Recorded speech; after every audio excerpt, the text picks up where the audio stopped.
Na próxima meia hora, vai encontrar um tempo precioso com o projeto Ana, que oferece compaixão e esperança às mulheres em todo o mundo, em mais de 50 idiomas. Testemunhos, meditações, música, conselhos práticos e ensinamentos espirituais para o cotidiano da mulher. Está no ar, Mulheres de Esperança, o programa para mulheres que teimam em ter fé na vida. Num dia de sol, brilhante e quente, a tragédia atingiu-nos como um tsunami. O nosso filho mais novo foi preso. O choque levou-nos às lágrimas e daí a um desespero sem limite. Olhámos para trás e lembrámos o nosso menino tão belo, tão inteligente. Como é que as coisas tinham chegado a este ponto? Sara, não queria interromper a tua leitura, mas o que se passa realmente? Passa-se, Sónia, que esta é uma tragédia que atinge famílias todos os dias. Para algumas será uma situação esperada, para outras absolutamente fora de qualquer cogitação. E possivelmente hoje queres falar sobre isso mesmo. É isso, Sónia. Este é o programa Mulheres de Esperança, onde todas as semanas abordamos temas de interesse, uns mais felizes que outros, e onde tentamos dar a nossa ajuda e levar ao ouvinte a refletir sobre a sua situação de vida. Fique connosco que voltamos já depois desta música.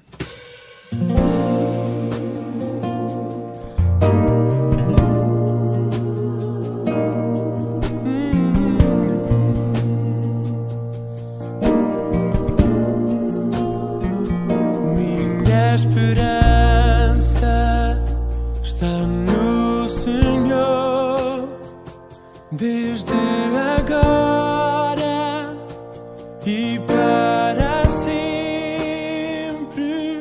A esperança está no Senhor, só no Senhor.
E para sempre.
Está a ouvir o programa Mulheres de Esperança e hoje queremos falar um pouco do que acontece quando um familiar é levado para a prisão.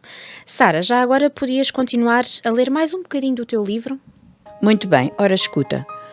O Tomé tinha mudado muito quando se envolveu com uma rapariga que o levava a gastar todo o seu dinheiro, pois usava drogas e dava-as a ele também. Depois perdeu o emprego, ficou sem qualquer capacidade financeira e isso perturbou-o muito. Arranjou um trabalho, mas o patrão enganou-o e começou a ficar desesperado. Logo a seguir viciou-se em pornografia. Pensámos que isso tinha começado quando era criança. Encontrou umas revistas na rua quando vinha da escola. As revistas tinham fotos impróprias sobre mulheres e sexo. Utilizava em relação às mulheres palavras pouco dignas e isso teve um efeito calamitoso sobre o nosso filho. À medida que crescia, contra todos os nossos conselhos, não conseguia resistir a tais revistas e logo a seguir à aquisição de um computador levou-o a ficar horas longas mesmo durante a noite, olhando para imagens e entrando em chats para falar com outras pessoas. Cada vez era mais infeliz. Desculpa interromper-te, Sara, mas a Bíblia diz que tudo o que é belo, tudo o que é amável, tudo o que é digno, nisso pensai. E realmente aquilo que damos à nossa mente como alimento vai afetar as nossas ações. Absolutamente correto, Sónia. A senhora que escreveu este livro diz como ela e o marido oraram pelo filho e pediram a Deus que o tirasse desta situação e como Deus respondeu de uma maneira, podemos dizer, terrível. Queres ouvir? Claro. Foi através da net que a polícia encontrou o Tomé, porque estava a ver sítios que eram contra a lei. Levaram-no para a prisão e lá ele quis matar-se. E nós temíamos isso. Sentíamos como se o nosso mundo se desmoronasse e por isso clamámos a Deus para que o Tomé encontrasse uma solução para os seus problemas. Orámos como fez o rei Davi no meio das suas aflições. Tira-o do lago horrível, do charco de lodo, põe os seus pés sobre uma rocha, estabelece os seus caminhos.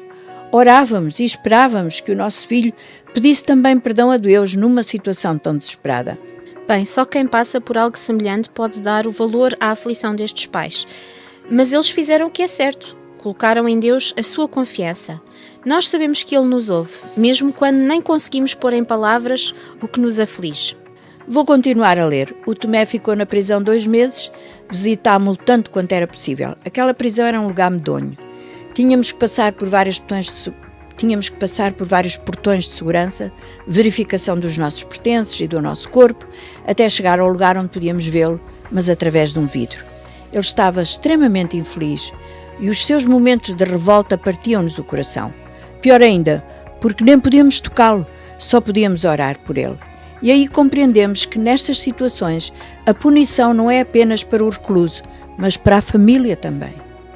Quantas vezes não consegui controlar as lágrimas em frente daquele vidro, mas no meio disto tudo começaram a acontecer alguns episódios interessantes.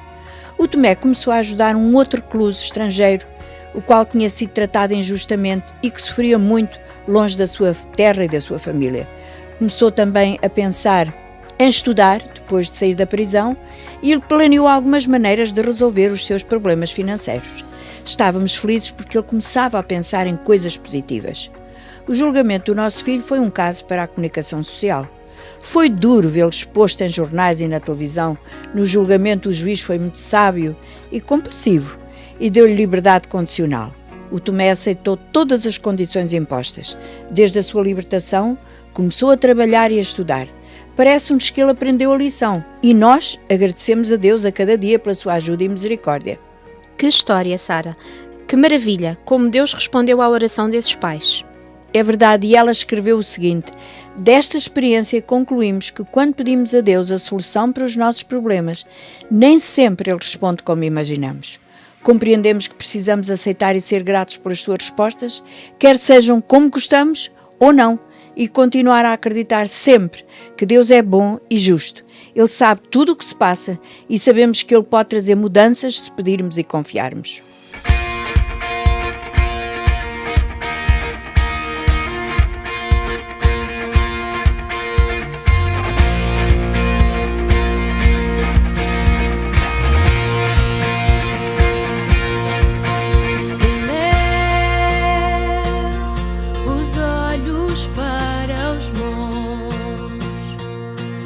De onde vem o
em tuas mãos, descansarei em tua provisão.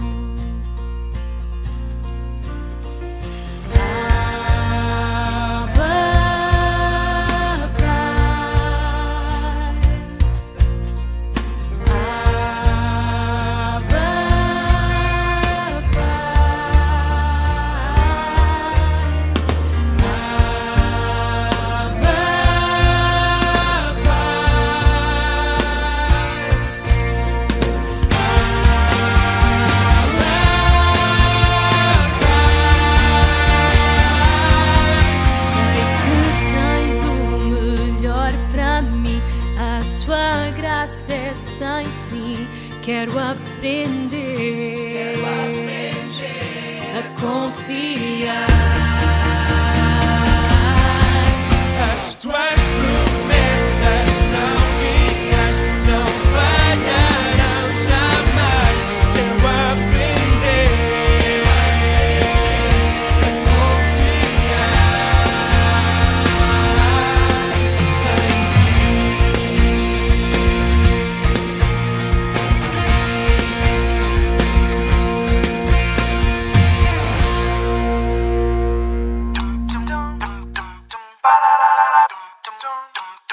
Mulheres de Esperança. Música, entrevistas, temas do seu dia-a-dia. Para mulheres que teimam em ter fé na vida. Se só entrou agora no programa, lembramos que neste Mulheres de Esperança temos abordado o tema de ter um familiar na prisão, através de uma história que a Sara tem estado a ler. Se a ouvinte também está nestas condições, com um familiar recluso, quer essa prisão seja justa ou injusta, sabemos que é uma situação muito difícil e, por isso, queremos ajudá-la a superar com alguns conselhos práticos. Ainda bem que esta senhora escreveu a sua experiência, que pode ajudar outras pessoas nestas condições. Através disto, ela adquiriu conhecimentos e capacidades para ajudar outras famílias que estão a passar pelo que ela passou.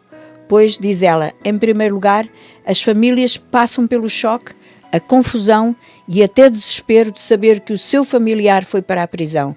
São sentimentos confusos, de medo. Deve haver também muita vergonha, solidão, desgosto, incerteza quanto ao futuro.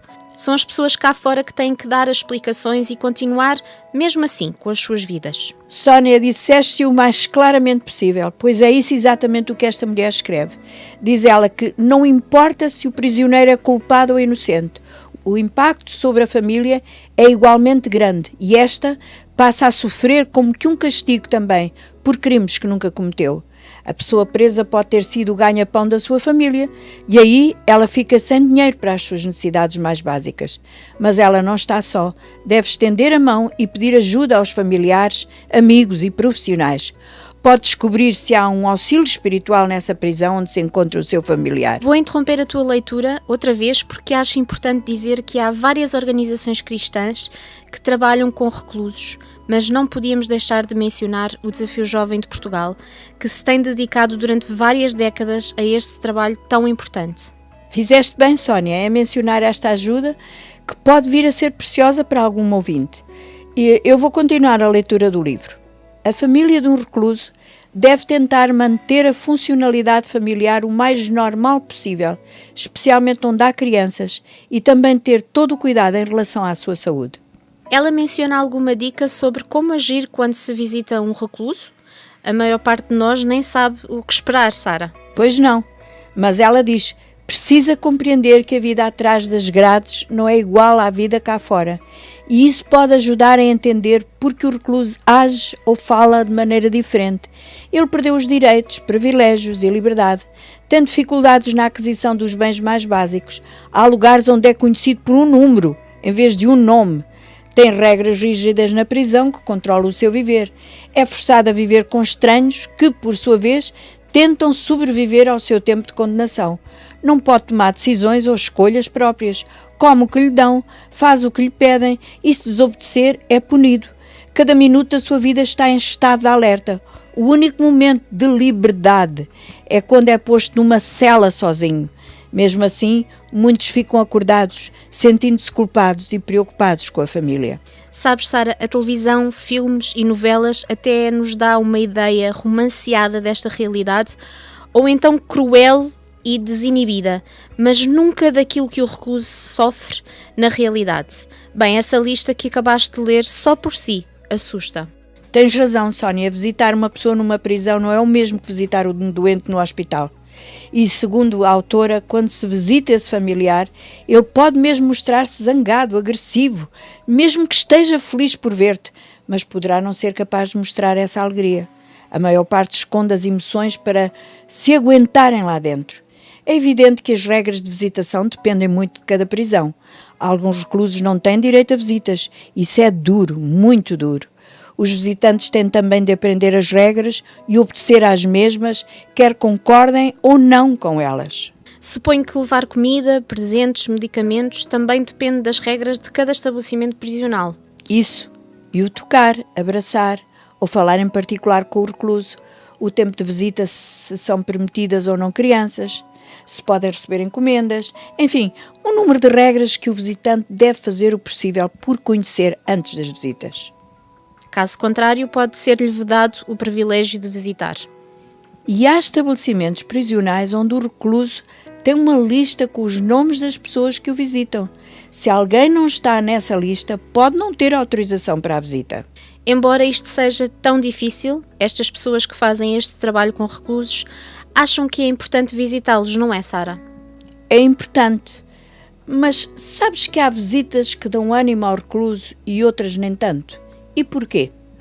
Porque o visitante não entende bem as condições de vida do recluso e tem dificuldade em colocar de lado os seus desejos e pensar apenas na necessidade do visitado. O tempo com ele deve ser usado sabiamente, porque na realidade estas visitas são a única ligação do recluso com o mundo exterior. As visitas devem ser bem planeadas, o que vai dizer-se, sem distrações, porque o tempo juntos passa muito rapidamente. Não vale a pena gastá-lo com discussões supérfluas. Não tenho experiência deste facto, felizmente, mas julgaria que uma visita dessa natureza deveria focar-se em trazer esperança ao recluso, falar do futuro, como podem preparar esse futuro juntos. É isso mesmo, Sónia. O que não é fácil, porque no fundo a família tem sempre alguma mágoa pela inconveniência e dor que traz ter um familiar preso. Neste caso é preciso exercer a força do perdão, pois isso pode trazer grandes mudanças, tanto para os que dão como para o que aceitam o perdão. Afinal, é isso que Deus faz connosco, quando nos perdoa. Ele oferece-nos um novo começo, se estivermos dispostos a aceitar esse perdão. Sara, ainda não falámos aqui dos filhos. E quando um recluso tem filhos, tudo se complica mais, não é? Uma situação muito complicada e dolorosa. Mesmo que os familiares tenham perdoado o preso pelos seus crimes, sabem o quanto ainda é inseguro que esteja com as crianças, no caso de indivíduos violentos e agressivos, por exemplo. Vamos falar ainda do que acontece quando chega a altura do recluso sair em liberdade. Muitas vezes essas pessoas estão fechadas numa prisão há tanto tempo que se sentem envergonhadas e estranhas de estar com outras à sua volta. Muitas vezes isolam-se, é difícil voltar a um mundo de barulho, de atividade, e por isso o seu humor varia muito também. Durante o tempo em que estiveram presos, houve muitas mudanças cá fora. E é particularmente difícil para eles tomarem decisões. Muitos, por causa desta insegurança, voltam outra vez para o consumo de álcool e substâncias químicas. Outros trazem da prisão hábitos que são difíceis de pôr de lado. No caso de um pai de família, tem que ajustar-se a viver outra vez dentro da dinâmica da sua família, o que não é fácil. Se antes havia problemas no relacionamento, esses podem aumentar com a volta para casa e com todos os ajustes que serão necessários para uma nova vida. Este é o seu programa Mulheres de Esperança e temos estado a falar hoje sobre problemas de ter um familiar na prisão. Fica aí para esta bela música e logo a seguir ouça as conversas da alma com a Sara Catarino. Eu pensei em desistir de viver, pensei em acabar com tudo. Não havia mais razão para estar no mundo, só queria a solução. Talvez contigo é assim, solidão solidão e dor dentro de ti. Não encontras em mais nada nem ninguém um motivo para viver.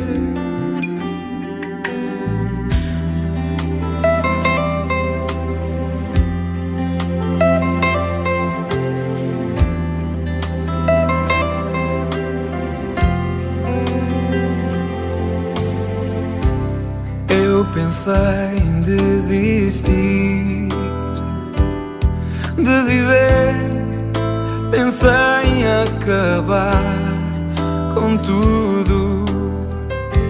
Não havia mais razão para estar no mundo, só queria a solução.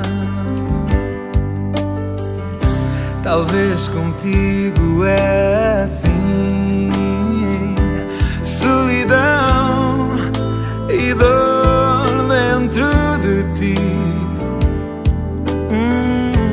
Não encontras em mais nada nem ninguém um motivo para viver. Entrega a tua vida ao Senhor que pode dar uma nova vida a quem o aceitar, e verás resplandecer a sua luz, pois a paz só encontras em Jesus. Talvez contigo é assim, solidão e dor dentro de ti.